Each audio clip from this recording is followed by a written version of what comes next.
Assalamualaikum warahmatullahi wabarakatuh. Halo teman-teman semua. Perkenalkan, nama saya Kelvin Syahrul Aditya dengan NIM 190 111 1008 dari Sekolah Tinggi Ilmu Ekonomi Medan Nusantara Citra, Program Studi Manajemen. Dalam video ini saya mendapatkan tugas yaitu dari mata kuliah Bahasa Indonesia untuk mereview salah satu materi yang ada di semester 2 saat ini dengan dosen pengampu Bapak Insinyur Ajrar Hadi PhD. Dalam hal ini saya akan mengambil salah satu materi yaitu surat lamaran pekerjaan yang akan saya bahas atau akan saya review. Baik, di sini saya akan menjelaskan tentang surat lamaran pekerjaan. Di sini saya akan membagi menjadi 4 bab. Yang pertama adalah pengertian surat lamaran pekerjaan. Yang kedua, bahasa yang digunakan dalam membuat surat lamaran pekerjaan. Yang ketiga, jenis-jenis surat lamaran pekerjaan. Dan yang keempat atau terakhir, daftar riwayat hidup atau CV. Apakah kalian ketahui tentang surat lamaran pekerjaan?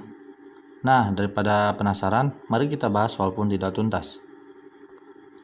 Yang pertama, pengertian surat lamaran pekerjaan. Surat lamaran pekerjaan adalah surat permohonan yang dibuat oleh pencari kerja untuk dikirimkan kepada suatu badan usaha atau instansi guna mendapatkan pekerjaan yang sesuai dengan lowongan yang ditawarkan.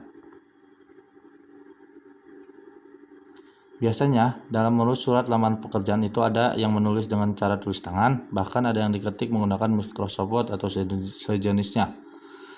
Ketika menulis surat lamaran pekerjaan dengan tulis tangan, tulisan tersebut harus rapi dan tidak ada coretan tip X ataupun coretan lainnya. Ini adalah contoh surat lamaran pekerjaan dengan tulis tangan dan surat lamaran diketik menggunakan Microsoft Word. Yang kedua, bahasa yang digunakan untuk menulis surat lamaran pekerjaan. Dalam menulis surat lamaran pekerjaan harus menggunakan bahasa resmi atau formal yang sopan, jelas, dan tidak bertele-tele. Karena apabila surat lamaran yang terlalu panjang hingga menghabiskan 1 halaman lebih, akan membuat orang yang membacanya seperti HRD akan merasa jenuh, bahkan tidak akan dibaca sama sekali. Sebaiknya, dalam menulis surat lamaran pekerjaan itu cukup 1 halaman folio saja atau 1 lembar. Hal yang terpenting dalam menulis surat lamaran adalah menyampaikan keinginan untuk melamar pekerjaan dengan syarat-syarat yang dipenuhi. Yang ketiga adalah jenis-jenis surat lamaran pekerjaan. Surat lamaran pekerjaan dibagi menjadi 2 jenis, yaitu surat lamaran gabungan dan surat lamaran terpisah. Surat lamaran gabungan, surat lamaran pekerjaan ini digabungkan dengan riwayat hidup atau CV. Jadi dalam membuat surat lamaran gabungan ini, riwayat hidup kita tuh disatuin sama surat lamaran dalam 1 lembar. Dan yang kedua adalah surat lamaran terpisah. Dalam surat lamaran terpisah ini, surat lamaran dan riwayat hidup dipisah menjadi 2 lembar, dan per lembarannya itu adalah surat lamaran dan surat daftar riwayat hidup atau CV. Ini adalah contoh surat lamaran gabungan, dan ini contoh surat lamaran yang dipisah dengan daftar riwayat hidup. Yang terakhir adalah daftar riwayat hidup. CV adalah daftar riwayat hidup yang berisi informasi mengenai calon pelamar. Biasanya di dalam daftar riwayat hidup akan berisi dengan informasi pendidikan, keahlian, biodata, riwayat pekerjaan, dan hal lainnya.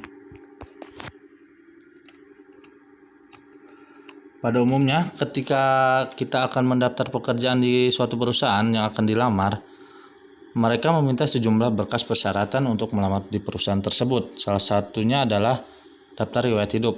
Dalam proses seleksi calon karyawan, biasanya daftar riwayat hidup atau CV adalah dokumen yang pertama kali dilihat oleh pihak perusahaan, yaitu HRD.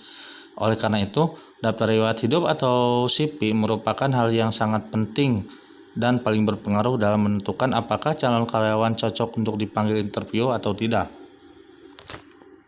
Dalam menulis CV, hal yang pertama kita ketahui adalah masukkan data identitas dengan benar. Mulai dari menulis nama lengkap, alamat, nomor telepon yang bisa dihubungi, alamat email, dan bahkan alamat sosial media lainnya. Pastikan bahwa sosial media kamu terlihat normal, sebab bisa jadi perusahaan yang kamu tuju benar-benar melihat sosial media kamu, kemudian deskripsikan dirimu dengan baik. Contohnya usia, kondisi kesehatan, kemampuan berbahasa, dan pendidikan. Yang kedua adalah memasukkan riwayat pendidikan.